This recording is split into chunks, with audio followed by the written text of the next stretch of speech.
Selamat malam, saudara dan saudari Sedama. Terimalah salam Buddhis dari saya, Suki Hontu Namo Buddhaya. Wikiyoto Namo Buddhaya. Semoga kita selalu dalam lindungan Kama Baik dan terus memupuk Kama Baik seperti malam ini. Kita berkumpul secara online di hari ini, hari Senin 23 Februari 2026 dalam kegiatan Dhamma Kaca Online Season 7 episode 11 yang diselenggarakan oleh KBTI Keresidanan Besuki yang ditayangkan secara live melalui channel YouTube Dhamma Meta Jember dan Dhamma Televisi. Dhamma Kaca Online pada malam ini akan membahas tentang Ayoniso Manasikara yang akan dibawakan oleh Romo Jayasilo Lilik. Dan berikutnya kita akan mengawali kegiatan Dhamma Kaca Online pada malam ini dengan membacakan nama Karapata sebagai tanda penghormatan kepada Tiratana. Arahang Sama Sang Buddho Bhagawa Buddhang Bhagawantang Abhiwademi, yang berberkah, yang maha suci, yang telah mencapai penerangan sempurna. Aku bersujud di hadapan Sang Buddha Sang Bhagawa. Swakato Bhagawata Dhammo Dhammang Namasami. Dhamma telah sempurna dibabarkan oleh Sang Bhagawa. Aku bersujud di hadapan Dhamma. Supatipanno Bhagavato Sawaka Sanggo Sanggang Namami. Sangha siswa Sang Bhagawa telah bertindak sempurna. Aku bersujud di hadapan Sangga. Selanjutnya, marilah kita sejenak merenungi pembacaan Dhammapada yang akan dibawakan oleh Saudari Mailani. Kepada Saudari Mailani dipersilakan. Baik, sebelumnya saya ucapkan selamat malam, Sotihotu Namo Buddhaya. Namo. Namo Buddhaya. Pembacaan Kitab Suci Dhammapada atau Waga Syair 157 beserta artinya. Atta nan je piang jaya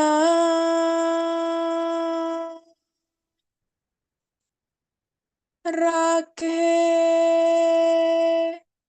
ya nang surakitang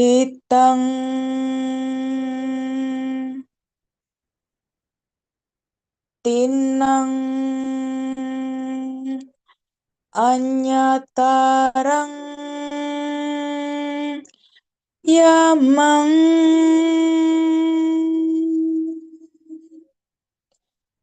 pati jageya pandito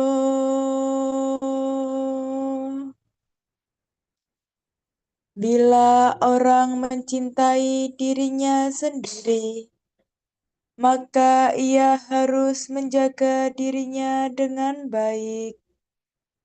Orang bijaksana selalu waspada selama 3 masa dalam kehidupannya. Sadu, sadu, sadu. Terima kasih, Namo Buddhaya. Namo Buddhaya. Terima kasih kepada Saudari Mailani yang telah melantunkan ayat suci Dhammapada. Bapak, Ibu, serta saudara-saudari sekalian, baik yang telah bergabung melalui Zoom meeting dan juga yang sudah tergabung melalui YouTube. Sebelum kita mendengarkan uraian Dhamma oleh Romo Jaya Silolili, saya akan membacakan profil singkat narasumber kita pada malam hari ini. Profil narasumber Romo Pandita Muda Jaya Silolilik. Pandita Muda di Magabudi, Surakarta, dan juga pengisi siraman rohani agama Buddha di RRI Surakarta. Baik, demikian profil singkat narasumber kita pada malam hari ini. Langsung saja kita masuk ke pembahasan Dhamma Sakaca Online pada hari ini yang mengangkat topik Ayoniso Manasikara atau perhatian yang tidak bijak, tidak hati-hati atau keliru. Nah, untuk memahami topik tersebut, dengan hormat saya persilakan kepada Romo Jaya Silolilik untuk menyampaikan uraian Dhamma pada malam hari ini. Saya persilahkan, Romo. Terima kasih pada Wisaka, Wiwi ya. Namo tassa bhagavato arahato sama sambuddhassa. Namo tassa bhagavato arahato sama sambuddhassa.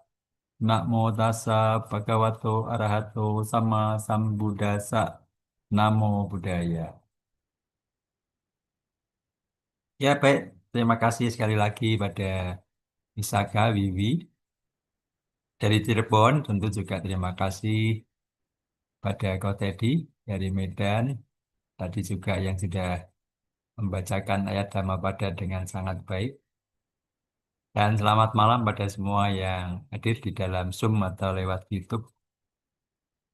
Kalau ingat Cirebon, saya ada sahabat, mungkin kenal juga Wiwi ya. Romo Yanto.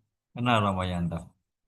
Iya ya, Romo Yanto. Salam buat Romo Yanto. Baik, malam hari ini kita akan membahas tentang Ayuniso Manasikara. Ya, biasanya yang dibahas adalah Yuniso Manasikara. Kenapa saya mengambil judul Ayuniso Manasikara? Karena pada kenyataannya bahwa kita ini sering melakukan yang namanya perhatian yang tidak bijaksana ini. Dibandingkan mempunyai perhatian yang bijaksana atau Yuniso Manasikara. Dan selain itu dengan mengenali perhatian yang tidak bijak, yang dinamakan Ayuniso Manasikara, maka kita akan bisa mempunyai perhatian yang bijaksana atau Yuniso Manasikara. Untuk bisa memberi gambaran yang lebih clear, lebih jeli, lebih jelas apa itu Ayuniso Manasikara, maka malam hari ini kita akan membahas Dhamma dengan serius tapi santai. Jangan tegang-tegang ya, supaya kita bisa rileks dan bisa menyimak dengan lebih baik, dengan perhatian yang lebih bijaksana. Maka saya akan banyak bercerita pada malam hari ini. Semoga pada suka dengan cerita-cerita yang akan saya sampaikan pada masa kaca pada malam hari ini. Yang pertama adalah saya akan bercerita tentang seorang anak, ya sekitar mungkin berumur 4 atau 5 tahun, seorang anak laki-laki dengan seorang ibunya yang sedang di dalam penerbangan flight terakhir di malam hari ya, karena flight terakhir di pesawat di malam hari ada seorang anak dan seorang ibu sedang di dalam perjalanan menumpang pesawat. Sepanjang perjalanan si anak laki-laki ini menangis, tidak berhenti-berhenti.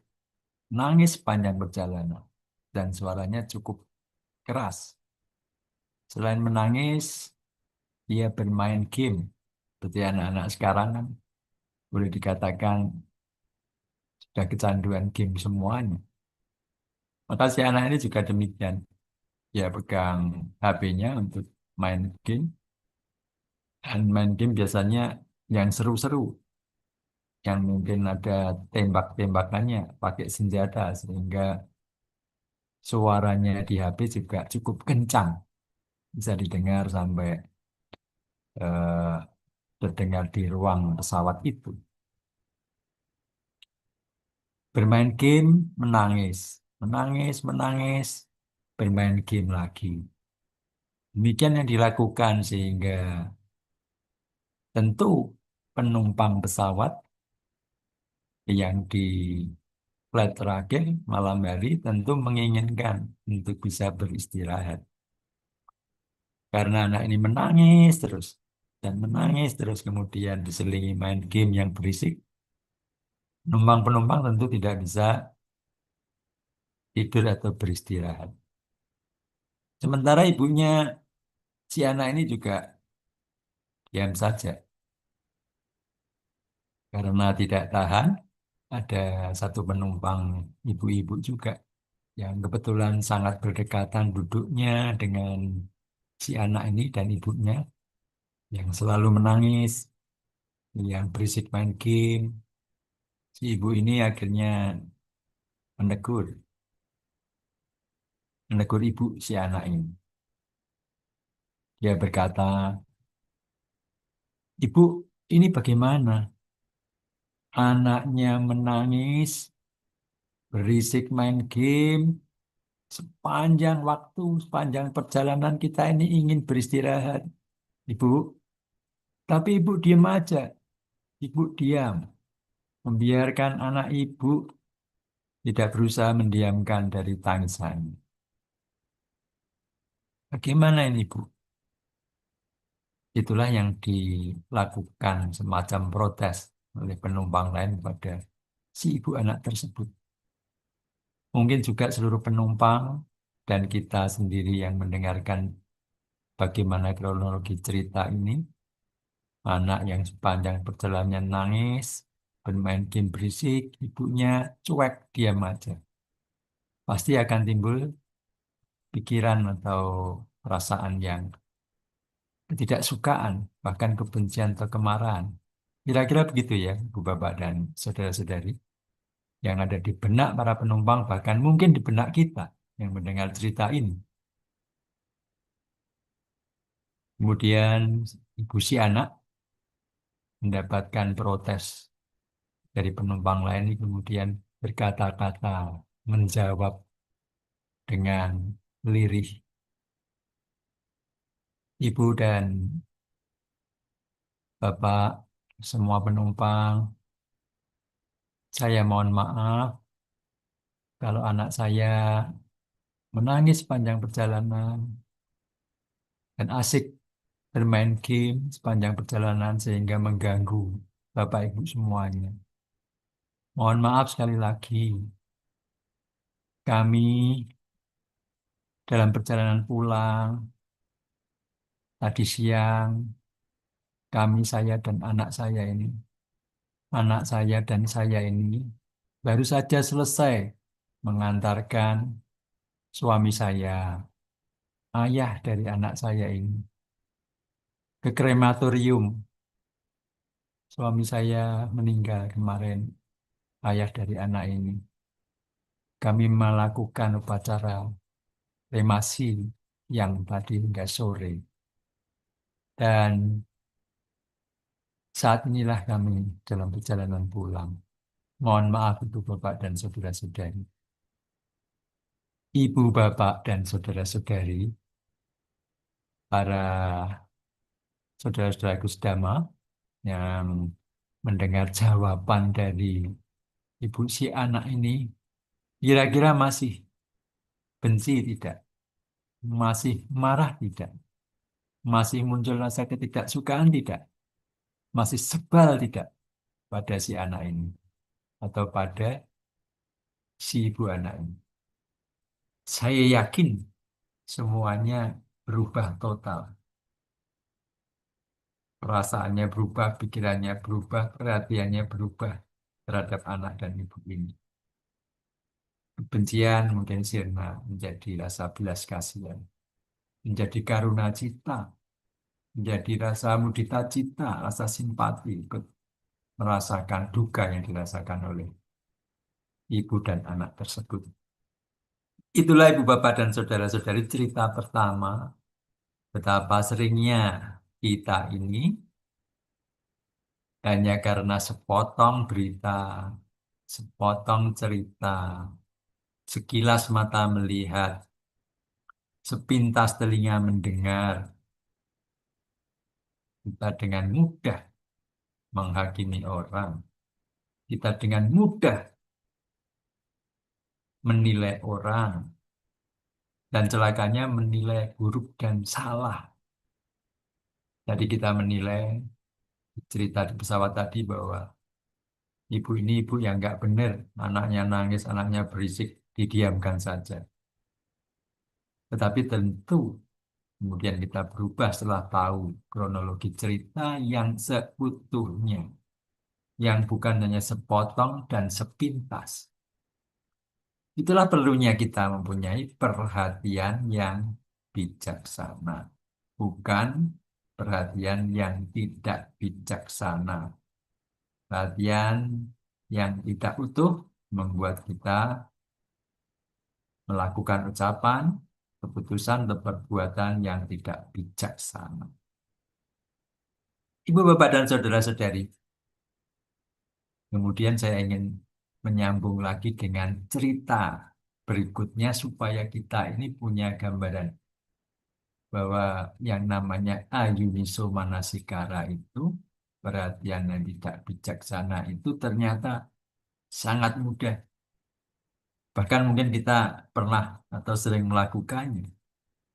Apalagi di dunia media sosial sekarang yang begitu banyak TikTok atau media lain, YouTube Short atau video short, video pendek, potongan-potongan, atau yang biasa direkayasa, dipotong, diedit. Apalagi sekarang ada AI. Kalau kita tidak punya perhatian yang bijaksana, selalu mengedepankan atau dikuasai oleh Ayuniso Manasikara, maka kita bisa berucap salah, bertindak salah, mengambil keputusan yang salah. Bagaimana mungkin kemarin di tahun kemarin sekitar bulan Agustus, masyarakat kita, bagian masyarakat kita dengan mudah terhasut oleh berita yang diedit, yang ditampilkan sedemikian rupa, yang hanya sepotong, sepintas, sehingga terjadi perusakan, penjarahan rumah-rumah beberapa selebritis, beberapa anggota DPR, yang sekaligus selebritis, yang karena sepotong berita, sepintas mata melihat, telinga mendengar, dan itu dipercaya banyak orang, sehingga menjadi tindakan-tindakan yang tidak sesuai dengan hukum, tidak sesuai dengan sila. Begitu mudahnya kita ini melakukan perbuatan-perbuatan melanggar sila, melanggar hukum karena tadi yang hanya sepotong, hanya sepintas, yang dilandasi oleh Ayuniso Manasikara. Sekarang cerita yang kedua. Ada seorang perempuan muda, perempuan cantik, supaya menarik buat cerita. Ada seorang perempuan cantik, gadis muda, sedang berada di salah satu kafe, sendirian di mejanya di kafe, yang tentu sudah ada kopi yang tersaji dan sepotong roti yang hangat di pagi hari. Dan di saat itu ada juga seorang pemuda yang kemudian pemuda ini melihat ada gadis cantik. Biasanya kalau pemuda melihat gadis cantik akan timbul dorongan untuk ingin mengenal atau ingin menyapa. Sepertinya begitu kan? Nah, maka kemudian pemuda ini ingin menyapa gadis cantik yang sendirian di kafe itu. Kemudian dia pura-pura melintas mau ke toilet dan dia menyempatkan diri untuk menyapa gadis cantik itu. Mungkin dia mengucapkan halo, atau hai, atau cantik, atau bagaimana. Dia menyapa, berusaha menyapa gadis cantik itu yang duduk sendirian di salah satu sudut di meja kafe itu. Tetapi gadis ini diam saja, tidak merespon, tidak menjawab, hanya diam. Maka pemuda ini timbul perasaan bagaimana kira-kira. Itu tidak senang. Kemudian dia kembalilah ke tempat si pemuda ini duduk di salah satu sisi kafe. Dan tidak berapa lama datanglah kawan dari pemuda ini yang rupanya sudah ada janji mereka. Sudah ada appointment untuk bertemu di kafe itu. Maka kemudian si pemuda ini bercerita atau mengeluh pada kawannya yang baru datang itu. Lihatlah itu, gadis yang duduk di sudut kafe itu. Gadis cantik itu. Cantik-cantik tapi sombongnya bukan main. Kata pemuda itu mengeluh pada kawannya. Saya sapa, saya say hello. Di depannya, diam aja tuh. Dia cuma diam, seperti patung. Sombong banget. Betapa sombongnya. Cantik-cantik tapi sombong. Itulah yang dikatakan dikeluhkan pemuda itu pada kawannya. Kemudian kawannya ini menoleh melihat ke arah gadis yang diceritakan oleh kawannya itu. Kemudian dia bilang pada kawannya itu yang menyapa si gadis. Oh, gadis itu. Aku kenal dia. Dia namanya Karuna. Aku kenal dia sejak kecil. Ya, kasihan memang. Sejak kecil dia tidak pernah bisa mendengar lagu, mendengarkan suara nyanyian burung yang merdu. Apalagi mendengar suara sapaanmu, say hello atau apapun. Maaf, dia tunarungu sejak dilahirkan. Ibu bapak dan saudara-saudari, kira-kira bagaimana reaksi respon dari pemuda tadi yang sudah menghakimi, menilai bahwa gadis cantik itu sombong banget, sangat sombong, sangat cuek. Setelah mendengar cerita dari kawannya, tentu apa yang dia lihat sepintas ternyata bisa salah. Ternyata bisa merubah ucapannya, bisa merubah cara pandangnya, keputusannya. Itulah cerita kedua tentang bagaimana kalau kita tidak mempunyai perhatian yang utuh, yang bijaksana, hanya sepotong, hanya sepintas mata melihat, hanya sepotong mata melihat, atau mungkin telinga mendengar, kita sudah menghakimi seseorang dan salah. Tidak sesuai dengan fakta dan kenyataannya. Mungkin kita juga pernah melakukannya. Seperti cerita atau berita, bukan hanya cerita.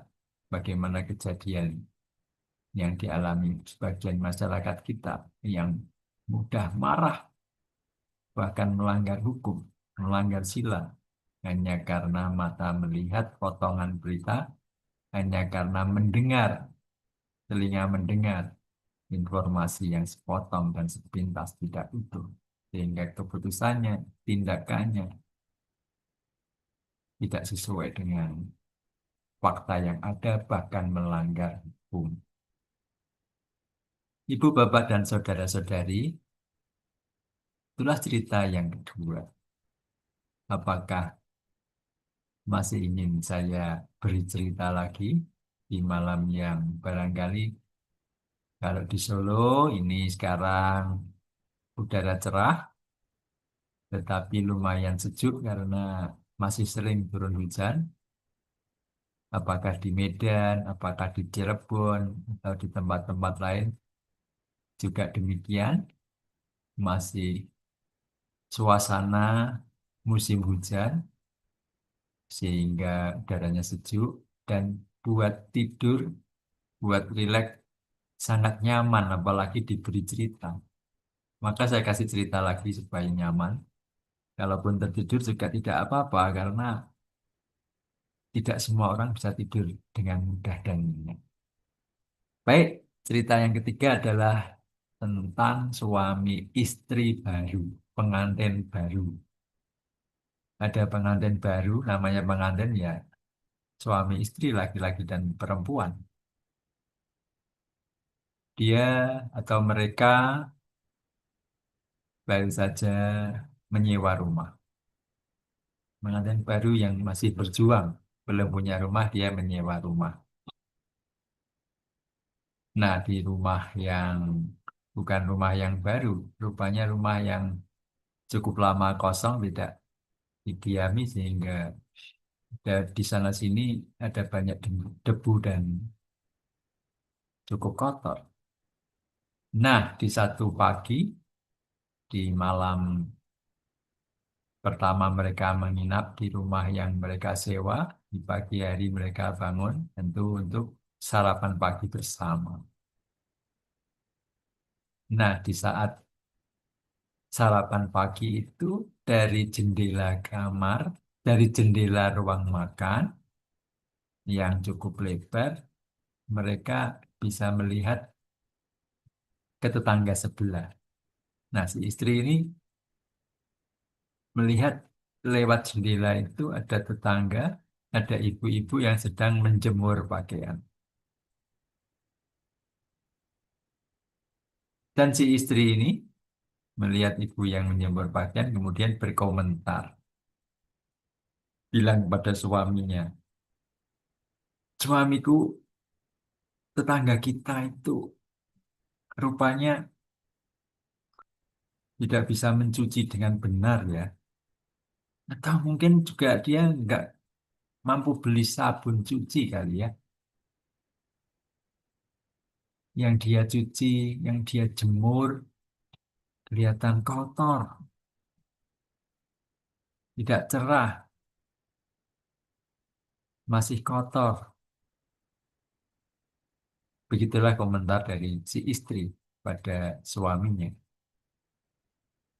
Singkat cerita, kemudian di hari yang kedua, besok harinya lagi, bangun pagi, mereka sarapan lagi berdua, dan laki-laki melihat ke jendela kamarnya, melihat tetangganya sedang menjemur pakaian. Si istri berkomentar lagi, aduh gimana sih ini tetangga kita? Laki-laki apa yang dia cuci, dia jemur masih kotor. Betul-betul nggak bisa mencuci. Atau mungkin orang miskin nggak kuat beli, tidak kuat beli sabun cuci. Begitulah komentar dia terhadap tetangga ibu yang sedang menjemur pakaian sehabis dicuci. Demikian kemudian di hari ketiga,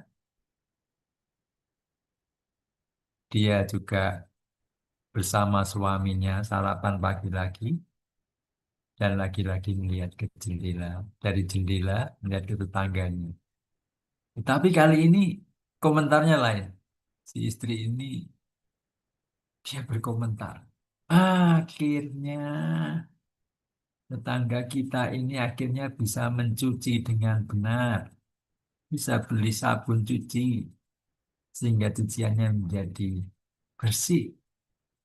Yang putih kelihatan putih warnanya, betul-betul bersih. Oke, katanya. Kemudian sang suami berkomentar balik ke istrinya. Istriku yang tersayang atau yang biasanya begitu kalau pengantin muda, pengantin baru maksud saya. Ya, sorry ya, aku tadi bangun pagi-pagi. Sebelum kamu bangun, aku sudah bangun. Aku mengambil seember air, kemudian membawa kanebo atau lap kain, sprayer untuk apa? Untuk membersihkan jendela-jendela kaca di rumah kita yang rupanya debunya banyak karena mungkin sudah lama nggak ditempati orang sehingga tidak terawat. Termasuk kaca jendela di depan kita ini yang tiap kali kita sarapan kita melihat tetangga kita, saya bersihkan. Ternyata debunya cukup tebal, cukup cukup banyak. Nah, ibu bapak dan saudara-saudari, rupanya yang dilihat oleh si istri pengantin baru ini selama berhari-hari itu ke tetangganya yang sedang menjemur pakaian terhalang oleh debu yang menempel di kaca jendela sehingga terkesan cucian yang dijemur oleh tetangganya adalah kotor. Bagaimana ibu bapak dan saudara-saudari? Ternyata itulah yang sering terjadi. Bukan yang salah tetangganya, bukan tetangga yang tidak mampu mencuci, tidak mampu membeli sabun, tapi ternyata mata kita sendiri yang kotor, yang berdebu karena terhalang debu di jendela kaca kita. Pandangan kita yang tidak jernih, pikiran kita yang tidak jernih, sehingga akhirnya kita menilai orang lain dengan penilaian yang ternyata salah. Nah, inilah perhatian yang tidak bijaksana hanya karena pandangan mata yang tidak jernih. Informasi yang sekilas, yang sepotong, membuat kita menghakimi orang, menilai orang, menyikapi situasi dan kondisi dengan keputusan, tindakan, dan ucapan yang tidak bijaksana. Itulah cerita yang ketiga tentang Ayuniso Manasikara. Tiga cerita ini saya kira cukup ya untuk menjelaskan bagaimana itu yang dinamakan sebagai perhatian yang tidak bijak, perhatian yang tidak bijaksana, yang dinamakan sebagai Yuniso Manasikara. Membuat ucapan kita salah, keputusan kita salah, tindakan kita salah karena perhatian kita yang salah, yang tidak bijaksana, yang tidak lengkap, yang tidak komplit. Nah, ibu bapak saudara-saudari, lantas tentu kita ingin supaya Ayuniso Manasikara atau perhatian tidak bijak ini tidak menjadi menguasai diri kita. Jadi kita semua ingin mempunyai perhatian yang bijaksana, mempunyai Yuniso Manasikara. Karena kalau kita mempunyai perhatian yang bijaksana, mempunyai Yuniso Manasikara, maka ucapan kita juga akan baik, benar, santun, adil, tindakan kita pun demikian, keputusan kita pun demikian. Benar, adil, ramah, baik, penuh cinta kasih, penuh kasih sayang, penuh simpati. Itulah kalau kita mempunyai atau mengembangkan perhatian yang bijaksana. Perhatian bisa kita punyai perhatian yang bijaksana bisa kita punyai kalau perhatian kita bisa terfokus dengan baik, tidak kemana-mana perhatian kita, tapi bisa mengarah dengan tepat. Kita bisa punya kebijaksanaan kalau kita mengkondisikan melatihnya. Bagaimana supaya kita mempunyai perhatian yang bijaksana? Maka yang pertama adalah kita mesti cermat di dalam melihat, mendengar, membau, mengecap lidah kita, menyadari sentuhan-sentuhan di kulit kita, persendian kita yang terasa sakit atau bagaimana, otot-otot kita, ketegangan atau kesakitan tubuh kita yang muncul, yang berlangsung, yang kemudian lenyap. Perasaan-perasaan yang timbul, perasaan senang tidak senang, pikiran yang mondar-mandir, yang memikirkan tadi, kemarin, masa lalu, menyesalinya, atau memikirkan merancang yang tadi, maaf, merancang, memikirkan, menjadwalkan besok atau jauh ke depan di masa yang akan datang yang belum terjadi.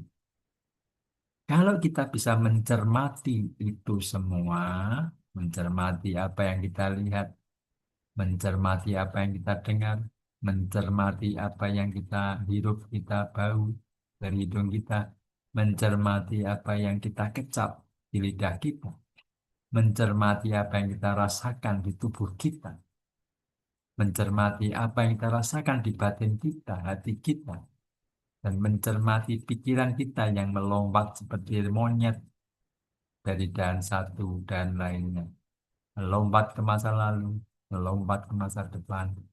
Kalau kita bisa mencermati itu semua, maka ayuniso manasikara tidak akan berkembang. Kita akan mempunyai yoniso manasikara.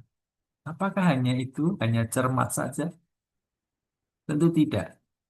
Yang pertama kita mesti cermat tadi.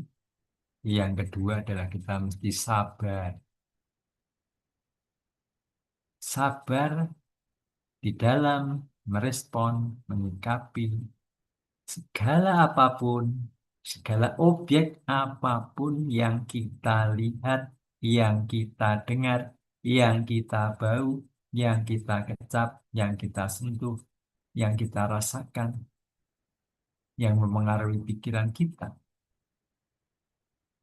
Kalau kita bisa sabar, maka kita akan mempunyai waktu untuk mempertimbangkan dengan baik, dengan benar, tidak tergesa-gesa, tidak terburu-buru, karena ketergesaan, terburu-buru, itu akan membuat level perhatian bijaksana kita di titik yang rendah. Dan sebaliknya membuat perhatian yang tidak bijaksana kita menjadi meningkat, menguasai kita, sehingga akan mempengaruhi keputusan kita, ucapan kita, perbuatan kita. Mesti sabar. Sabar merespon, menyikapi apa, objek apapun, perkara apapun, masalah apapun, semuanya kita tangkap, kita terima dengan kesabaran. Walaupun memang tidak mudah. Sabar itu tidak mudah.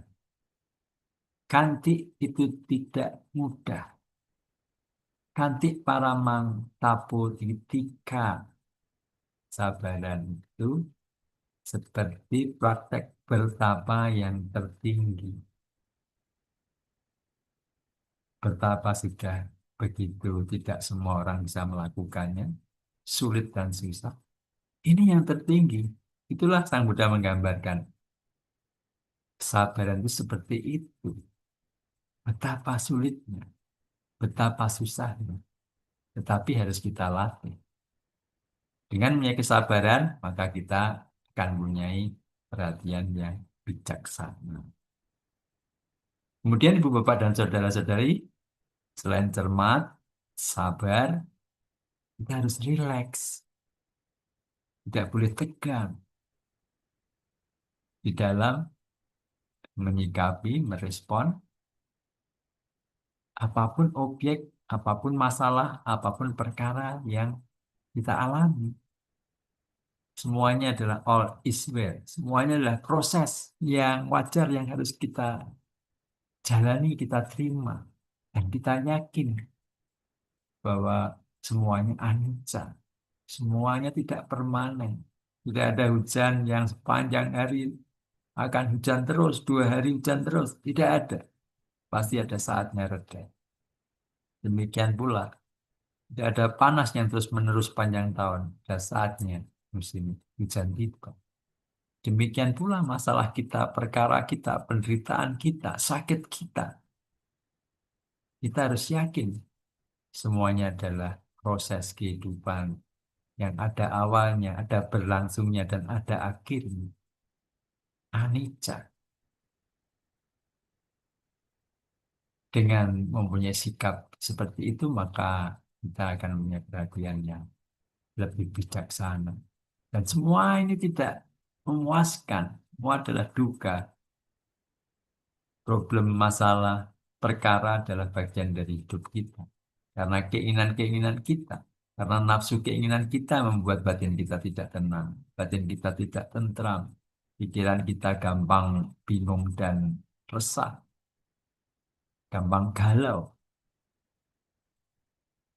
Karena nafsu keinginan kita. Semakin banyak keinginan, semakin aneka ragam keinginan kita, nafsu keinginan kita semakin besar, resiko kita tidak puas, resiko kita menderita, resiko kita mengalami duka.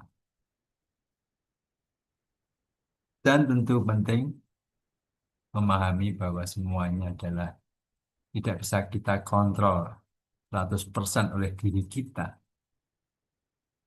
Kita tadi seperti saya bercerita di sebelum membuka acara Zoom ini dengan Roh Teddy. Bagaimana ketika hari tahun baru Imlek, hari di mana etnis Tionghoa tidak boleh di momen-momen yang kedukaan, yang sedih-sedih. Tetapi di hari itu ada rekan dekat yang mengalami kedukaan.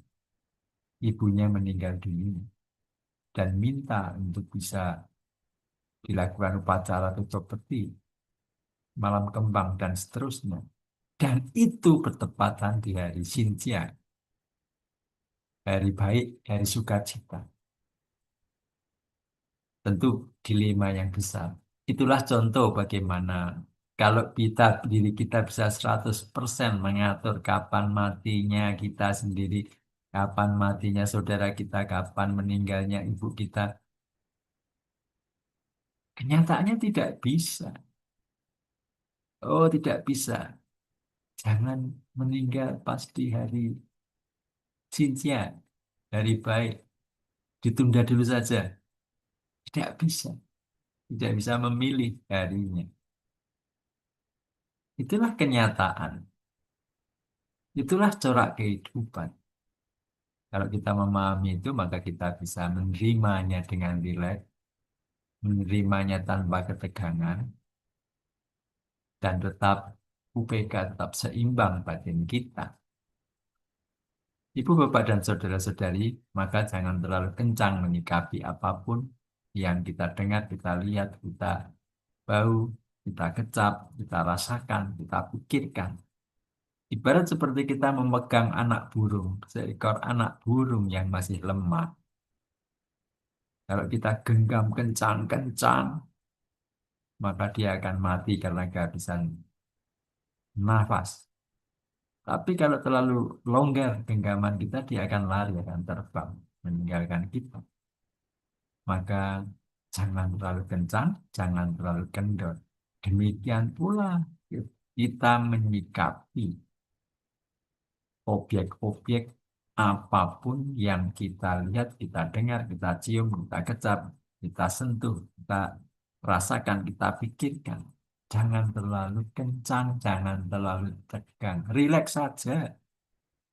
Atau di dalam cerita-cerita populer ada cerita, ada istilah yang dipopulerkan oleh mantan presiden kita, Gus Dur, yaitu kata-katanya yaitu begitu saja kok repot. Jadi masalah apapun, bahkan masalah penting, masalah kenegaraan pun bisa disikapi dengan kata-kata begitu saja kok repot. Dengan tidak tegang, dengan tenang, dengan rileks, maka pikiran kita akan menemukan solusi-solusi yang lebih jernih, yang lebih cerdas, lebih smart. Itulah cara cermat, sabar, rileks di dalam bagaimana supaya kita punya perhatian yang bijaksana. Dan selanjutnya adalah jangan mendramatisir, membesar-besarkan objek, perkara, problema, peristiwa apapun, momen apapun yang kita alami, terutama yang tidak menyenangkan. Jangan mendramatisir, jangan membesar-besarkan. Kalau di dalam bahasa Jawa, janganlah menjadikan kriwian sebagai grojokan. Kriwian itu adalah air yang jatuh dari selokan atau irigasi, yang tempat yang tinggi ke tempat yang rendah. Nah, itulah kriwian. Air yang jatuh dari tempat yang tinggi diirigasi ke tempat yang lebih rendah, aliran yang lebih rendah. Grojokan adalah air terjun. Janganlah menjadikan air yang kecil tadi diirigasi seperti layaknya air terjun. Membesar-besarkan, mendramatisir masalah yang kita alami. Nah, itulah salah satu juga trik atau cara supaya kita mempunyai perhatian yang lebih luas, lebih objektif, lebih bijaksana. Ibu, Bapak, dan saudara-saudari, atau di masyarakat Jawa berkembang cara pandang demikian. Kalau ada seseorang yang kemudian mengalami kecelakaan, entah jatuh dari tangga, entah jatuh dari motor, entah terpleset, tangan kirinya kesleo, bahkan patah. Maka dia masih bisa berkata, masih bisa tertawa. Untung yang patah tangan kiriku, bukan tangan kananku, sehingga aku masih bisa makan dengan bebas dengan tangan kananku, bisa menulis dengan baik dengan tangan kananku. Untung tangan kiriku yang patah, yang kesleo. Manakala satu hari tangan kanannya yang patah atau kesleo, dia masih bisa bilang, untung bukan kakiku yang patah atau kesleo. Sehingga aku masih bisa jalan, masih bisa kemana-mana sendiri dan mandiri. Itulah cara pandang bagaimana supaya kita senantiasa bisa menerima kenyataan hidup, tidak mengeluh, tidak berkeluh kesah berlebihan, menyikapi apapun peristiwa yang kita alami. Tadi ketika tangan kiri yang patah, bilang masih beruntung. Celaka pun masih merasa beruntung. Tangan kanannya bukan yang patah. Jika tangan kanannya yang patah masih bisa bilang beruntung. Walaupun celaka, bisa beruntung, bukan kakinya yang patah. Sehingga masih bisa beraktivitas. Itulah cara-cara bagaimana mindset kita, pikiran kita. Sebetulnya kita sendirilah yang bisa, yang mampu mengkondisikan pikiran kita itu dalam kondisi bahagia atau tidak bahagia. Ketika perhatian kita, perhatian yang bijaksana, maka kita tidak akan gagal bahagia. Maka kita tidak akan menderita. Kita akan bahagia. Karena bisa menerima apapun kondisi, apapun objek yang kita lihat, kita dengar, kita bau, kita cium, kita kecap, kita sentuh. Perasaan kita, apapun perasaan kita, pikiran, bentuk-bentuk pikiran kita. Semuanya adalah proses yang wajar. Semuanya adalah all is well. Semuanya baik. Semuanya proses yang harus aku jalani. Kalaupun aku sakit, kalaupun aku tadi patah tulang dan sebagainya, adalah proses, konsekuensi, tanggung jawab saya. Barangkali karma buruk saya berbuah di masa lampau, berbuah sekarang ini. Kalaupun aku difitnah, kalaupun aku dikata-katakan jelek, tidak dipuji, bahkan dicela, kita terima kondisi itu sebagai konsekuensi barangkali di kehidupan yang lampau. Kita harus memetik buah karma buruknya sekarang ini. Jangan membalas kebencian dengan kebencian. Jangan membalas kemarahan dengan kemarahan. Jangan membuat karma buruk baru. Kita nikmati, kita terima karma buruk yang harus kita petik hari ini, saat ini. Dan kesempatan kita untuk menanam karma baik yang lebih banyak setiap ada kesempatan berbuat baik. Maka semua awalnya adalah dari perhatian yang bijaksana. Bisa bertindak baik, berucap baik, berpikir baik apabila kita mempunyai perhatian yang bijaksana. Sebaliknya ketika kita tidak mempunyai perhatian yang bijaksana, maka kita bisa berucap salah, bertindak salah, membuat keputusan salah. Akhirnya kita menderita. Ibu, bapak, dan saudara-saudari, sedama yang berbahagia, tentu ada satu kunci supaya kita memiliki perhatian yang bijaksana, membuat diri kita mempunyai perhatian yang bijaksana, dan mengurangi atau menghilangkan ayuniso manasikara atau perhatian yang tidak bijaksana. Yaitu apa? Yaitu adalah dengan bawana, cita bawana, mengembangkan hal-hal yang baik di dalam pikiran kita, di dalam batin kita. Melihat ke dalam batin kita.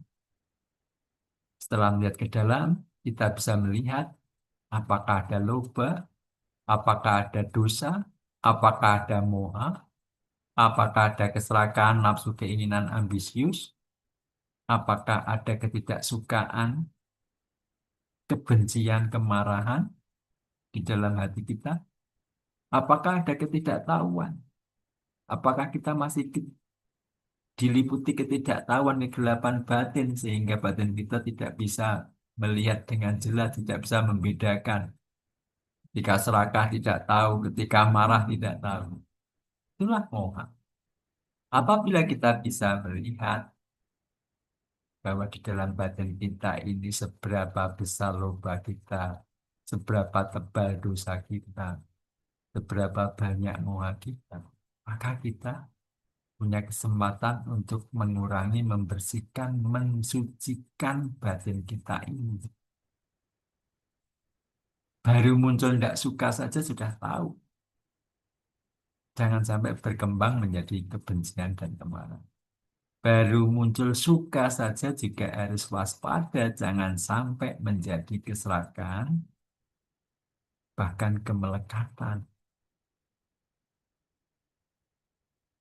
Kita bisa begitu melakukan itu, bisa mendeteksi dini di batin kita apabila kita sering menyediakan waktu untuk hening, mengendapkan batin kita dari kekotoran batin. Seperti segelas air, apabila diisi bubuk kopi dan sering diaduk-aduk dengan sendok, maka gelas air itu akan kelihatan keruh. Tapi bila didiamkan, tidak diaduk-aduk dengan sendok, maka bubuk kopi akan mengendap, maka airnya akan jernih, akan terlihat jelas.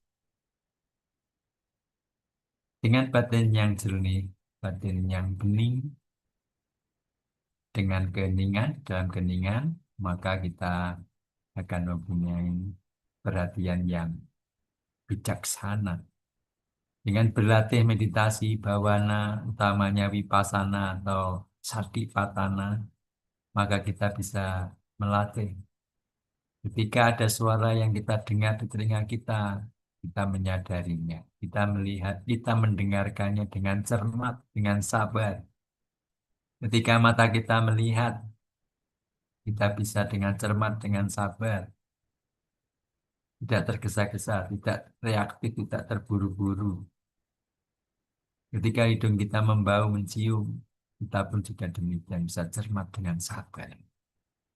Kalau kita tidak cermat, kalau kita tidak sabar, maka kita bisa mempunyai pandangan atau perhatian yang keliru, yang tidak bijaksana. Jadi, supaya kita mempunyai perhatian bijaksana, kita perlu meditasi. Tetapi, meditasi juga akan berkembang dengan baik apabila kita mempunyai perhatian yang bijaksana. Kita bisa meditasi, berlatih meditasi, duduk diam, tetapi yang berkembang justru kebencian kita apabila kita dikuasai oleh ayuniso manasikara. Contohnya mungkin kita bisa duduk meditasi, memejamkan mata, ternyata telinga kita mendengar suara-suara, bahkan mungkin suara saudara kita yang berlainan iman sedang berdoa, sedang memuja Tuhannya dengan sound system yang keras. Bisa timbul rasa tidak suka, bisa timbul kebencian, bisa timbul kemarahan. Kalau kita tidak terlatih, batin kita tidak terlatih, telinga kita tidak menggunakan perhatian yang bijaksana akan suara yang kita dengar di telinga kita, maka bisa timbul ucapan, bisa timbul tindakan yang salah. Timbul kemarahan, bisa timbul kebencian. Seperti berita-berita hari ini yang mungkin ada bule yang marah-marah karena tidak bisa tidur, tidak bisa beristirahat karena suara dari toa yang cukup keras yang mengganggu istirahat.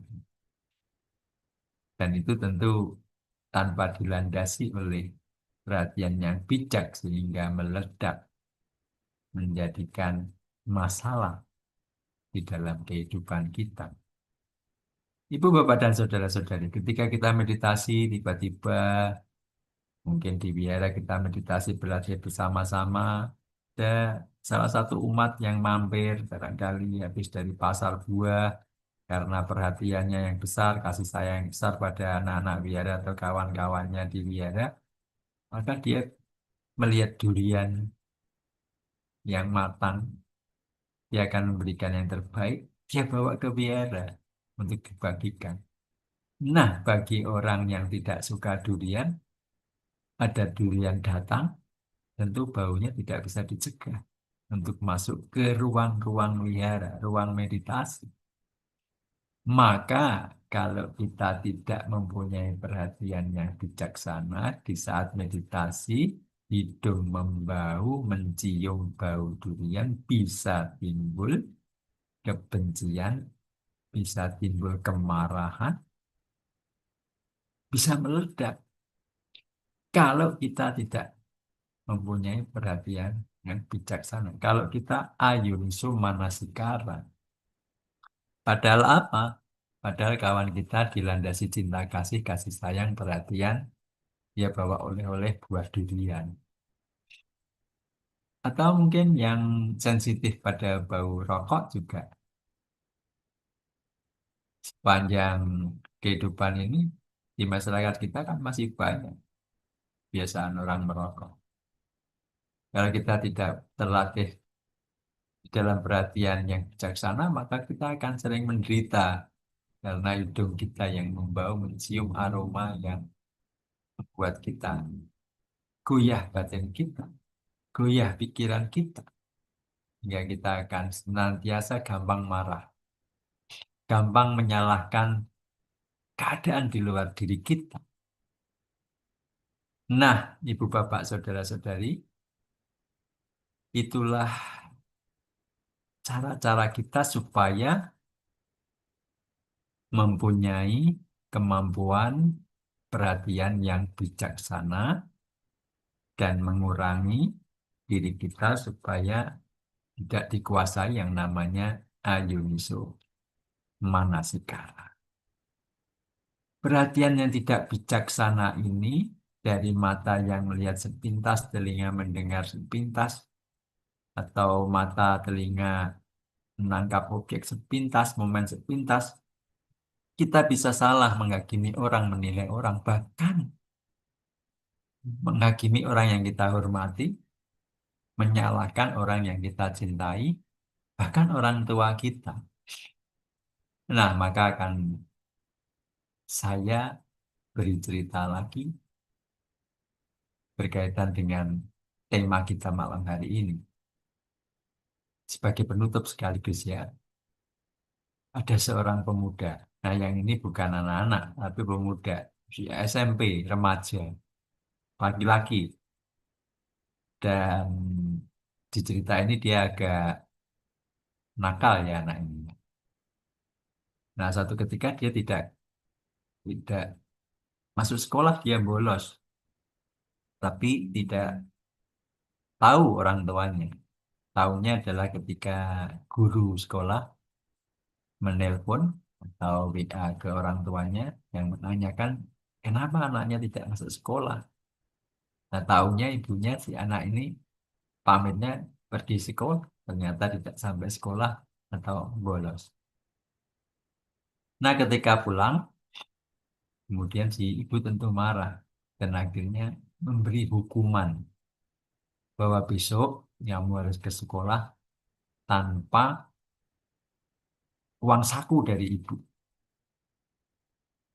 Maka besok paginya, karena sudah dapat teguran, dia pergi ke sekolah dengan hati yang dongkol, hati yang marah, karena tidak diberi uang saku oleh ibunya. Maka setelah pulang sekolah, dia tidak mau pulang ke rumah. Dia marah ke ibunya. Dia tidak pulang, maka dia berkeliling-keliling kota, sampai akhirnya sore hari tiba, sampai akhirnya malam tiba. Apa yang terjadi? Lapar, haus, lelah yang dialami oleh remaja tadi. Sampai jam 9 malam, mendekati jam 10, semakin lapar perutnya. Akhirnya dia tidak tahan, capek, dia berhenti di depan sebuah warung, dia duduk di sana, sampai kemudian warung itu, warung makan menjelang tutup. Ketika mau menutup pintu, ketika sedang bersiap-siap untuk tutup, si ibu pemilik warung itu melihat ada remaja yang duduk dan kelihatan kasihan. Ada anak malam-malam kedinginan duduk diam di sana. Maka dia bertanya ibu yang punya warung ini, yang punya warung bubur. Nak, kenapa kamu ada di sini? Kenapa tidak pulang ke rumah? Ya, ibu, saya tidak sengaja tidak pulang rumah. Saya baru marah pada ibu saya. Saya lapar, saya haus, tapi tidak punya uang. Tidak diberi uang saku. Maka si ibu pemilik warung tersentuh hatinya, dia masuk ke dalam, kemudian membawakan semangkok bubur yang hangat di malam yang dingin, di mana perut remaja ini sudah sangat lapar. Maka dia begitu gembira remaja ini, begitu sukacita. Dia dengan lahap menyantap bubur ini hingga tuntas habis. Kemudian dia setelah menghabiskan bubur, dia mengembalikan mangkoknya.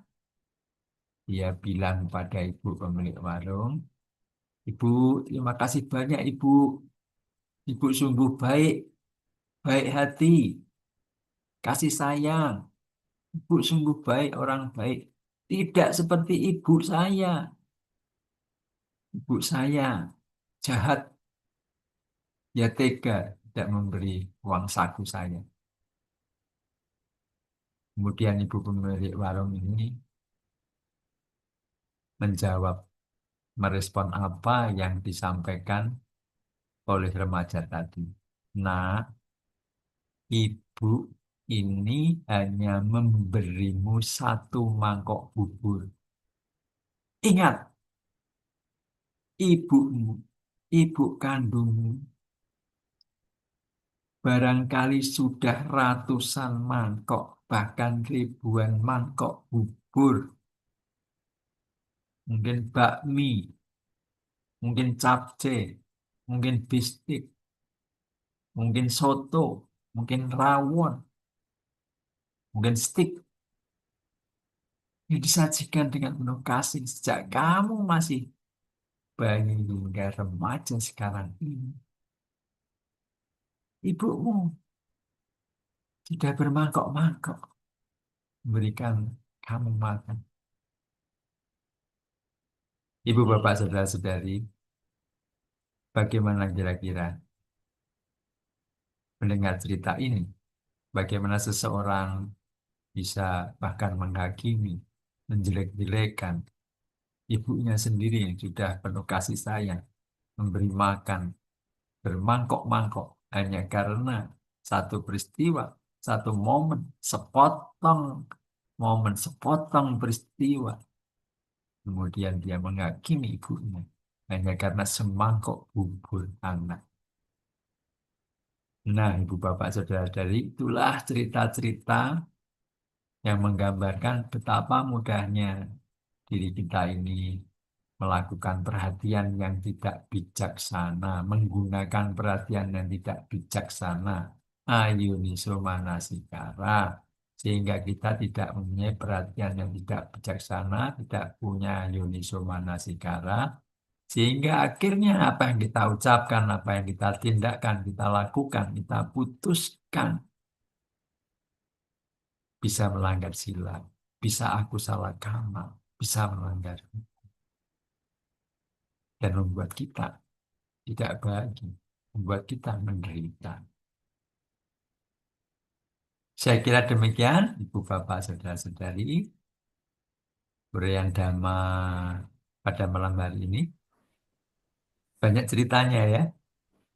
Semoga apa yang saya sampaikan bisa memberikan tambahan pengetahuan Dhamma dan mendorong kita untuk semakin intensif dalam berlatih, semakin senang menyediakan waktu untuk bermeditasi, hingga memberi manfaat yang besar bagi perkembangan batin kita, berkembang ke arah yang baik, berkembang ke bertambah besarnya meta karuna mudita kita, sehingga kita mempunyai keseimbangan batin dan keteguhan batin yang baik. Demikian, saudara-saudari sedama, ibu bapak sedama, dan waktu saya kembalikan pada Wiwi, Wisaka, untuk kemudian melanjutkan acara ini. Barangkali dengan sedikit tanya jawab kalau masih ada waktunya. Kalau tidak ada, silakan pada Wisaka, Wiwi untuk melanjutkan acaranya. Saya mengikuti. Terima kasih, Sapi Sata Bawantu Sukitata. Semoga semua makhluk hidup berbahagia. Sadu, sadu, sadu. Ya, Ya, demikian. baik. Terima Ya. kasih Romo atas uraian damanya tentang Ayoniso Manasikara ini. Untuk teman-teman yang udah gabung di YouTube dan di Zoom meeting, silahkan kalau misalnya ada pertanyaan, silahkan tulis di kolom komentar. Nanti langsung kita tanyakan kepada Romo Jayasilo Lilik. Nah, ternyata untuk Ayoniso Manasikara ini Romo memang pada dasarnya untuk belajar dhamma gitu ya Romo. Apalagi untuk bagian penerapannya terhadap kehidupan kita sehari-hari memang bentuknya agak abstrak ya Romo. Jadi kita belajarnya juga sangat bisa diterapkan di area manapun dalam kehidupan. Apalagi kita yang masih rumah tangga, masih manusia biasa, putu jana, memang usaha penerapan dhamma ini dalam rangka belajar dhamma juga, dalam rangka membawa kehidupan ini ke arah yang lebih baik, ke arah yang lebih terang itu memang agak gampang-gampang susah gitu Romo. Karena memang eh, lebih ke mental begitu ya Romo ya dibanding ke teori. Meskipun memang dalam prakteknya kita memang harus punya bekal berupa teori dulu gitu. Nah, ini saya mau tanya Romo, pertanyaan pribadi gitu. Ya, Eh, silakan, silakan. ya, jadi untuk Ayoniso Manasikara ini eh, sepertinya kita sebagai manusia biasa itu lebih sering Ayoniso Manasikara dibanding Yoniso Manasikara gitu Romo. Seperti ada kata-kata itu karena nilas titik rusak susu sebelanga. Terus ada juga cerita Ajan Bram, ada tukang yang nyusun bata gitu, setembok. Ada satu doang yang miring itu di komen gitu. 999 bata yang lurus itu tidak diperhatikan gitu. Jadi yang di komen ya memang yang lain sendiri gitu. Nah, eh, kenapa sih kita tuh lebih gampang Ayoniso Manasikara dibanding Yoniso Manasikara? Dan juga apa sih tips and triknya gitu Romo? Apakah kalau kalau misalnya mau marah stop dulu, tarik nafas dulu gitu. Tips dan trik yang secara konkretnya gitu. Terima kasih Romo. Ya, baik, Bibi. Pertanyaan yang baik. Itu sebetulnya sudah saya sampaikan triknya, cara-caranya. Yang pertama tadi kan kita harus cermat di dalam menangkap, menyikapi apa yang kita dengar, apa yang kita lihat dengan mata, apa yang kita hirup, kita bau dengan hidung, apa yang kita kecap, apa yang kita rasakan, apa yang kita pikirkan. Kita harus cermat. Biasanya kita terburu-buru, reaktif. Seperti tadi hanya sepotong cerita, sepotong informasi, kita langsung membuat keputusan, kita langsung berucap, kita langsung marah. Itulah yang sering kita lakukan. Karena ketidaklengkapan di dalam kita, ketidakcermatan kita di dalam menangkap objek-objek yang kita lihat, kita dengar, dan seterusnya. Sehingga akhirnya yang berkembang adalah ayuniso manasikara. Sebetulnya maka yang paling penting harus mau meditasi supaya kita kan namanya perhatian yang bijaksana atau perhatian yang tidak bijaksana. Nah, perhatian ini kuat atau tidak, fokus atau tidak kan harus dilatih dengan meditasi. Bijaksana, perhatian yang bijaksana juga harus dilatih. Tidak bisa serta-merta kita langsung jadi orang yang bijaksana. Harus mau membaca, harus mau mendengar, harus mau banyak belajar. Setelah membaca, mendengar, belajar, kita harus mau merenungkan, menganalisanya. Jangan percaya begitu saja. Setelah itu kita juga harus kemudian melakukan bawana tadi, mengembangkan batin. Maka dengan itu kita akan mempunyai kebijaksanaan, mempunyai perhatian yang bijaksana. Caranya dengan meditasi. Dan ternyata meditasi juga memerlukan sangat penting perhatian yang bijaksana. Jadi posisi perhatian yang bijaksana Yuniso Manasikara ini penting sekali. Diperlukan supaya kita meditasi bisa berkembang dengan baik dan dalam kehidupan kita sehari-hari. Kenapa yang banyak berkembang yang ayunisu? Seperti itu ya. Ya, seperti itu. Maka eh, kita harus melatihnya supaya tidak gampang berkembang. Seperti tadi kasus cerita Ajan Bram yang satu bata jelek yang mengganggu, menggoyahkan batin Ajahn Brahm waktu itu. Karena perhatiannya tertuju pada satu bata yang menonjol itu.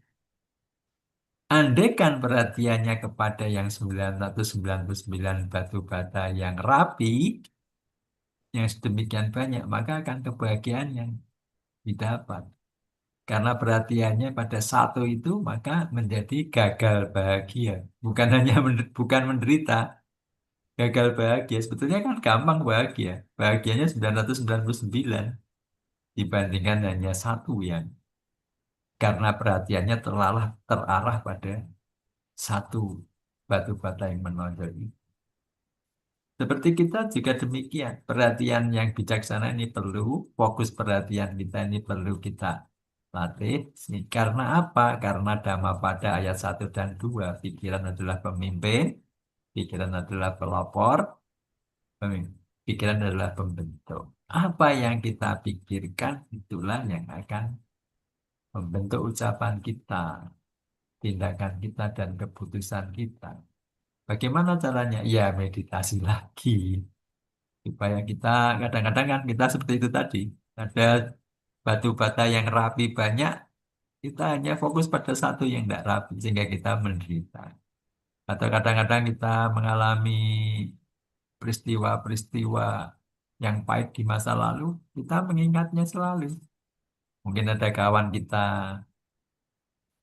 atau sahabat kita yang kemudian berpisah dengan kita. Tapi perhatian kita selalu pada momen-momen ketika lewat taman yang pernah berdua, kita memikirkannya. Ketika ketemu makanan yang disukai dengan dia, kita memikirkannya. Ketika melihat warna atau apapun benda yang berkaitan dengan sahabat kita, kita memikirkannya jauh ke masa lalu. Nah itulah, andai kan kita tidak memikirkan, kita tidak menderita. Kita tidak kecewa, tidak menyesali masa lalu. Itulah pentingnya berlatih mengarahkan perhatian kita ke arah perhatian yang bijaksana. Itu tadi harus cermat, harus sabar, harus rileks, dan harus mau meditasi. Itu, Bibi, kira-kira Ya, begitu.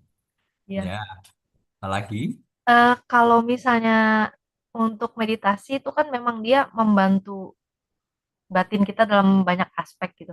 Nah, untuk eh, mempraktekkan Yoniso Manasikara ini, apakah pengaruh Romo praktek meditasi apa yang kita lakukan? Apakah Mm-mm. samatha atau vipassana? Karena kan banyak yang bilang gitu, Romo, kalau samatha ini dia ibarat kopi itu dia hanya mendiamkan. Jadi si kotoran batinnya tuh diam dan eh, tidak ya dan akhirnya jadi jernih gitu. Pikirannya jadi jernih. Sedangkan kalau untuk Jadi, meditasi vipassana ini dia eh, dibongkar nih si kopi dan airnya nih. Jadi si ampas-ampas kopinya ini pun akan ada yang keluar dan dia juga sering dikatakan membuang kilesa gitu. Apakah ya, berpengaruh Romo lalu, untuk meditasi apa yang kita latih gitu? ya, ya, kalau Yuniso Manasikara memang sebetulnya hubungannya adalah dengan Vipassana atau Satipatthana. Mm, Karena objek dari Satipatthana atau Vipassana adalah nama dan rupa. Telinga yang mendengar, mata yang melihat, hidung yang membau, lidah yang mengecap, kulit kita yang bersentuhan, otot-otot kita, persendian kita. Itu adalah rupa, objek rupa yang harus kita sadari yang bisa timbul dan tenggelam. Kemudian bagaimana perasaan pikiran kita, itu pun menjadi objek perhatian kita.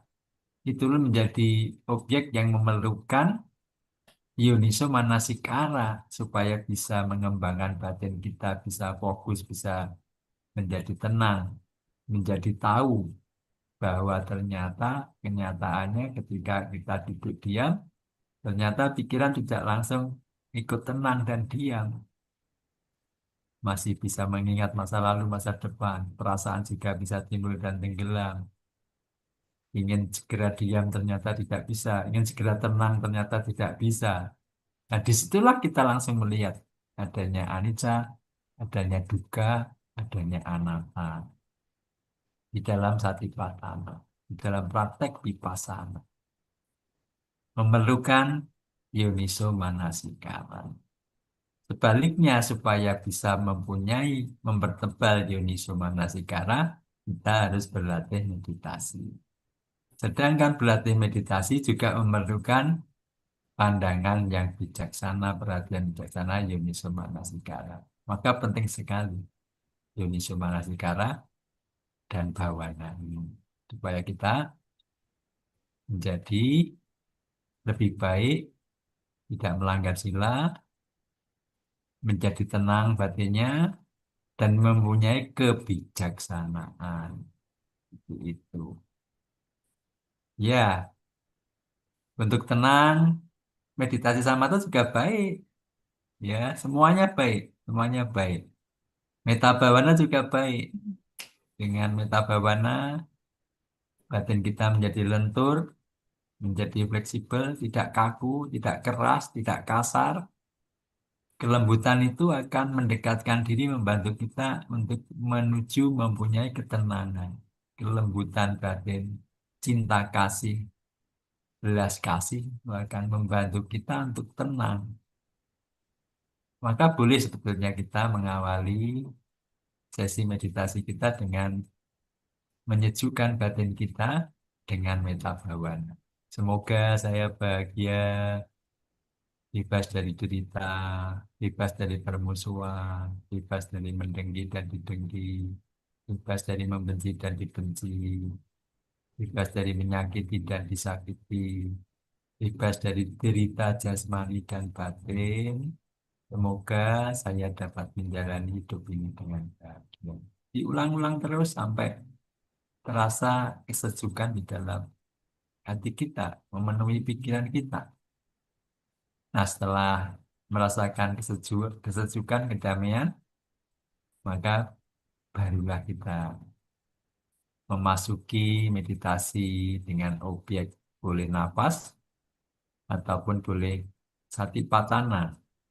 Nafas sebagai objek utama, objek mayor, dan apapun yang kita tangkap sebagai objek minor. Apa yang kita dengar, apa yang kita lihat, mungkin yang lihat enggak ya, kalau meditasi kan memejamkan mata.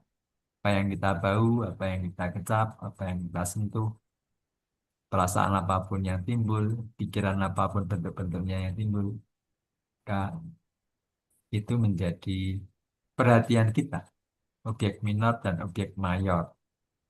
Nah, dengan begitu kita akan peka. Kalau timbul tidak senang saja sudah tahu, jangan sampai menjadi benci. Kalau timbul senang juga sudah tahu, jangan sampai menjadi kemelekatan atau keserakahan. Begitu, jadi semua metode meditasi punya manfaat. Tidak ada yang lebih hebat, tidak ada yang lebih buruk.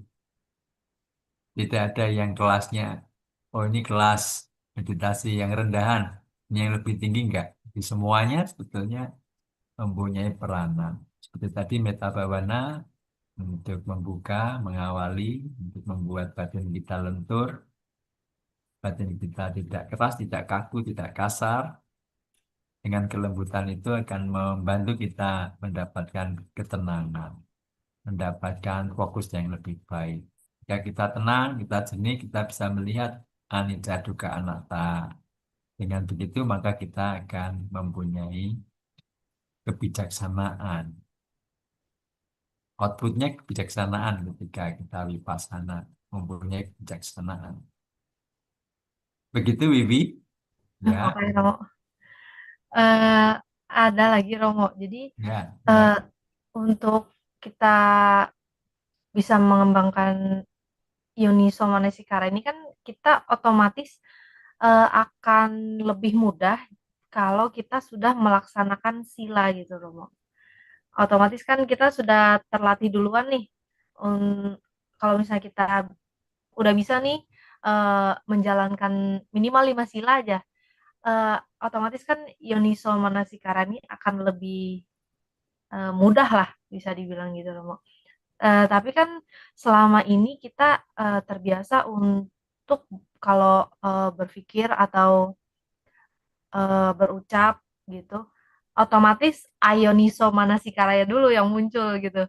Apakah ini tuh karena kehidupan kita yang tiap hari beritanya jelek-jelek gitu, tiap hari yang dikabarin kok yang jelek-jeleknya aja, yang bagus-bagusnya kurang gitu. Nah, gimana sih hubungan antara sila sama Yoniso Manasikara ini? Apakah sila dulu baru Yoniso Manasikara, atau Yoniso Manasikara dulu baru sila, atau mereka berdua ini saling mendukung gitu, Romo? Gimana kira-kira? Iya, baik. Jadi lebih jelasnya sama dulu, meditasi dulu, apa sila dulu kan? Itu ya. Eh, ya kalau Ya. misalnya umat Iya, awam kan jarang-jarang yang sama dinya apa ya, di sering gitu, Romo. iya. Maka memang sebetulnya bahkan Sang Buddha kan sebagai hal yang utama, yang penting adalah pikiran. Bahkan di Dhammapada ayat 1 dan 2 di awal sekali. Ya supaya kita bisa punya pikiran yang baik, seperti roda pedati yang mengikuti lembu yang menariknya, atau seperti bayang-bayang yang tidak bisa meninggalkan bendanya, maka ya dengan berlatih meditasi. Nah, kita bisa meditasi dengan cepat tenang, dengan mudah tenang. Itu kan dipengaruhi oleh juga waktu-waktu pilihan waktu kita. Umpamanya kita berlatih di sore malam hari, tentu tidak akan lebih mudah dibandingkan di pagi hari, di subuh, atau di tengah malam. Ketika di sore malam hari, kita kan dalam kondisi mulai pagi sampai sore banyak sekali masalah, problem, bersinggungan, berinteraksi dengan banyak orang, berbagai karakter, berbagai masalah, berbagai momen yang tersimpan di memori bawah sadar kita, sehingga ketika kita duduk meditasi, pengaruh itu masih sangat dominan di sore hari. Lain hanya ketika kita sudah tidur di malam hari, sudah mengendap kopinya, terus kemudian besok pagi, subuh, kita melakukan meditasi. Istilahnya kertasnya masih kosong, belum banyak coret-coretan. Kalau di sore malam hari, banyak coret-coretan, banyak problem yang habis kita jalani. Maka ketika meditasi, seperti tadi cerita, mungkin pagi sampai sore kita banyak mengalami banyak peristiwa, mungkin banyak melanggar sila, habis mungkin mau meditasi ketika berangkat ke wihara, mungkin tidak sengaja menabrak kucing, sehingga mati atau kesakitan. Mungkin akan tidak mudah kita untuk segera tenang, fokus meditasi ke nafas dan sebagainya, karena kita habis melakukan peristiwa yang mengganggu ketenangan kita. Orang yang habis membunuh, habis melakukan kekerasan, habis mencuri, habis selingkuh, habis berbohong, tentu akan kesulitan untuk lebih menemukan ketenangan dan fokusnya ketika meditasi. Ada beban ganjalan. Sedikit apapun, sekecil apapun ganjalan di dalam batin kita akan mempengaruhi bagaimana kita bisa menenteramkan, menenangkan batin kita. Ibarat selilit ya, tahu ya selilit ya. Jadi ada kotoran kecil di gigi kita.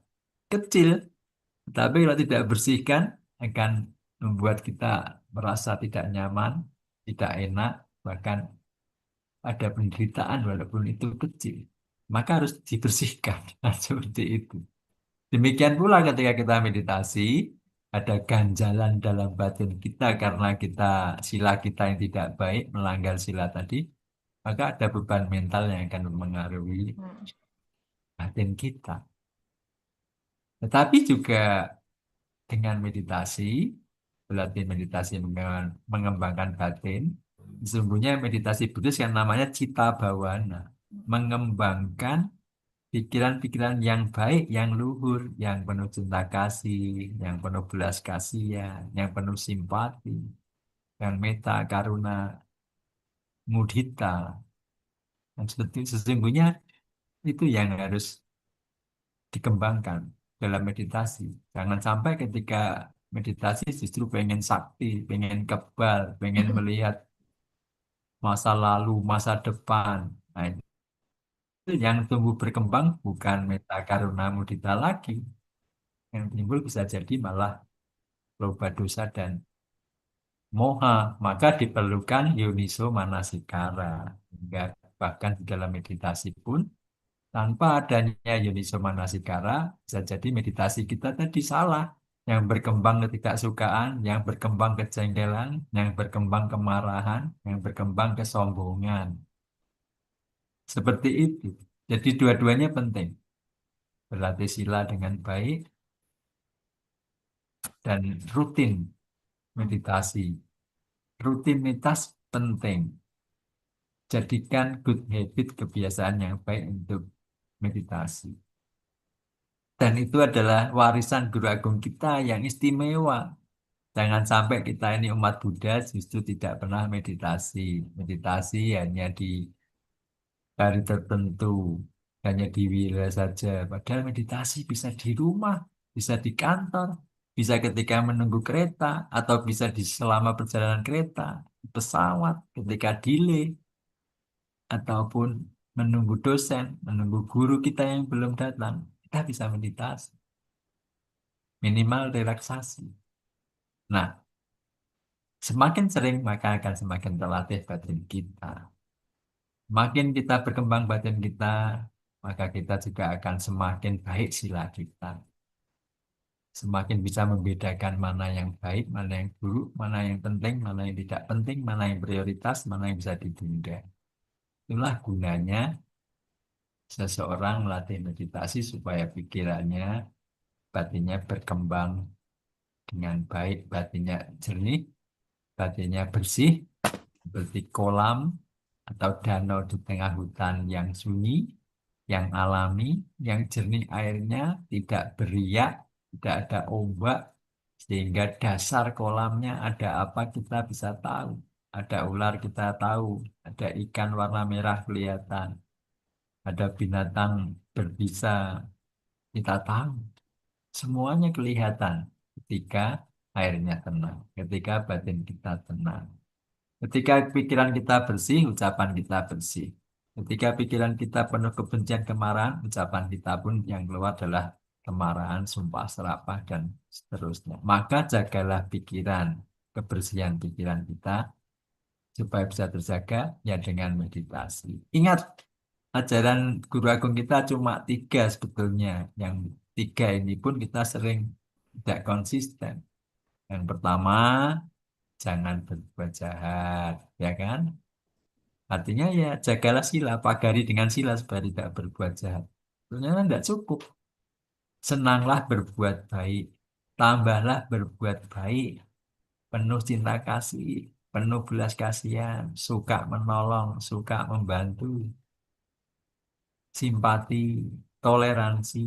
Nah, dan belum cukup karena kita ini sering lupa, sering tidak waspada. Ingat dhamma, pikirannya baik. Ketika di wihara membahas dhamma, ingat kebaikan. Keluar dari wihara, pulang dari wihara, di jalan sudah marah-marah, gampang marah, melihat objek yang tidak disukai, tidak cocok, sudah marah. Mata melihat sepintas marah, telinga mendengar sepintas marah. Nah, itulah. Maka kita perlu yang ketiga. Jangan berbuat jahat, senanglah berbuat baik, bersihkanlah pikiran. Dengan apa? Meditasi. Begitu ya, Vivi? Oke, Romo. Jadi memang antara meditasi, sila, dan yoniso manasikara ini memang mereka saling mendukung ya Romo ya. Iya, saling berkaitan, Mm, saling mendukung, betul sekali. iya, baik. Sila juga. Iya, Oke, siap Romo. Oke, terima kasih Romo atas uraian damainya dan juga diskusinya seru banget. Kayaknya kita kalau lanjut terus bisa sampai besok ini Romo. iya, iya, Terus seru banget gitu loh iya, untuk iya, pembahasan Ayoniso Manasikara ini. iya. Jadi untuk sesi tanya jawab akan kita akhiri sampai di sini. Terima kasih atas uraian Dhamma dan diskusinya sangat seru sekali, Romo. Eh, Semoga Bapak Ibu dan saudara-saudari sedama yang telah mengikuti Dhamma Sakaca online pada malam hari ini mendapatkan insight positif dan juga mendapatkan pembelajaran baru yang bisa diterapkan dalam kehidupan sehari-hari dengan tujuan kita menabung nama baik dan juga penghidupan kita ke arah yang lebih terang gitu. Uh, dan berikutnya setelah kita mendengarkan uraian Dhamma, kita akan menutup Dhamma Sakaca online pada malam ini. Mohon kesediaannya untuk Romo Jaya Silolilik untuk menyampaikan pesan penutup atau closing statement kepada kita yang telah mengikuti Dhamma Sakaca online pada malam hari ini. Silakan, Romo. Ya, baik, terima kasih Wiwi Wisaka bahwa kita ini di kehidupan kita sebagai rumah tangga dari pagi sampai malam hari banyak sekali bertemu objek-objek, bertemu perkara, problema, masalah, entah senang, entah tidak senang. Maka berhati-hatilah menjaga apa yang kita lihat, apa yang kita dengar, apa yang kita bau, apa yang kita kecap, apa yang kita sentuh, apa yang kita rasakan, apa yang kita pikirkan. Waspadailah. Supaya kita bisa waspada, maka kembangkanlah perhatian yang benar, perhatian yang bijaksana.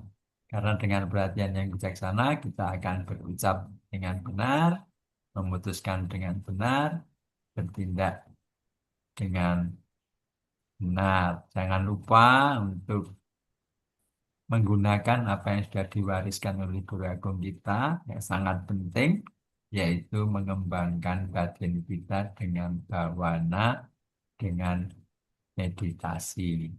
Demikian, Sabi Sata Bawantu Sukitata, semoga semua makhluk hidup berbahagia. Aduh, Sadu, sadu, sadu. Demikian, Wiwi. Baik, terima kasih Romo. Eh, Demikian teman-teman Sedama, Dhamma Sakaca online kita pada malam hari ini. Dan untuk melengkapi kebajikan yang telah kita lakukan, mari kita bersama-sama melimpahkan jasa kebajikan ini kepada semua makhluk. Mohon kiranya Romo Jaya Silolilik untuk berkenan memimpin pelimpahan jasa. Ya, baik. Marilah kita beranjali untuk melakukan limpahan jasa atau persembahan jasa kebajikan kita supaya bisa bermanfaat untuk para leluhur yang sudah tiada. Semoga mereka senang, mereka berbahagia mendapatkan manfaat atas apa yang kita lakukan pada malam hari ini bersama-sama membahas dhamma di saat sesuai, mendengarkan dhamma di saat yang sesuai adalah satu berkah utama, satu kebaikan, dan kebaikan itu kita persembahkan pada leluhur sama keluarga kita yang sudah tiada. Mari kita beranjali. Punya sidani kata sayana nyani kata nime te sanca bagino hontu satananta pamanaka Yepia gunawanta ca mayang mata pita dayu ditame capya ditawa anye majata werino satati tante lokasming te buma catu yonika pat ceka catu kara sang saranta bhawa bhavi natang ye pati dhaname anumodantu te sayang ye cimang napa jananti dewa te sang niwidhayung maya dinana punyanang anumodana hetuna sabbi sata sadda hontu awira suka jiwino kema padanca papontu tesa sasi jatang subah. Sadu, sadu, sadu. Terima kasih kepada Romo Jaya Silolilik yang sudah berkenan memimpin pelimpahan jasa dan juga menutup Dhamma Sakaca online pada malam hari ini. Dan berikutnya untuk mengakhiri Dhamma Sakaca online pada malam hari ini, mari kita tutup dengan membacakan nama Karapata.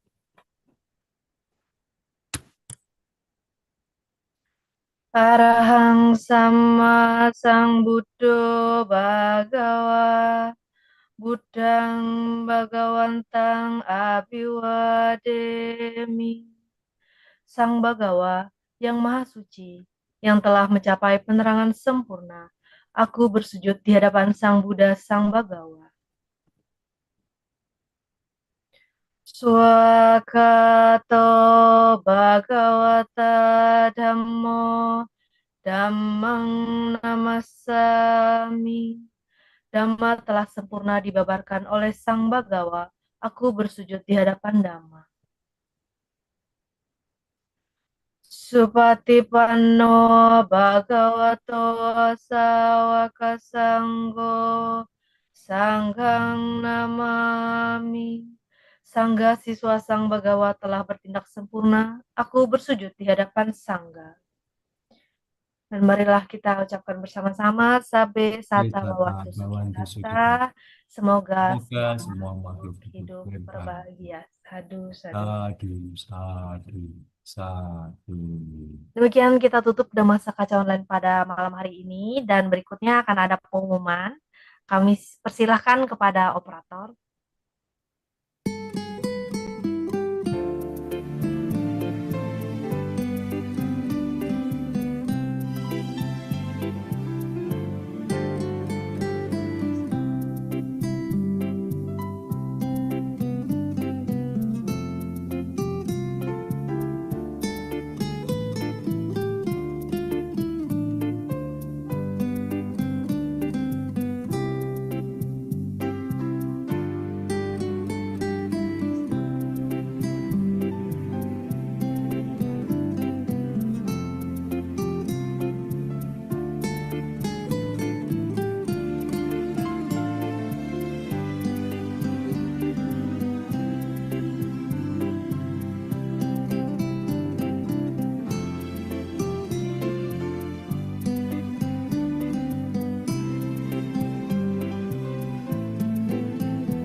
Baik, tadi sudah kita lihat pengumuman dan informasi-informasi. Dan sekarang saatnya kita menutup Dhamma Sakaca online pada malam hari ini. Kepada Bapak, Ibu, dan juga saudara-saudari sedama sekalian, demikianlah rangkaian Dhamma Sakaca online pada malam hari ini. Saya ucapkan terima kasih atas partisipasi dan kehadirannya secara online, sehingga kita dapat menabung karma baik bersama-sama kali ini dalam mendengarkan Dhamma. Sampai jumpa di Dhamma Sakaca online berikutnya. Terimalah salam Buddhis dari saya, Sukihontu, Namo Buddhaya. Namo Buddhaya.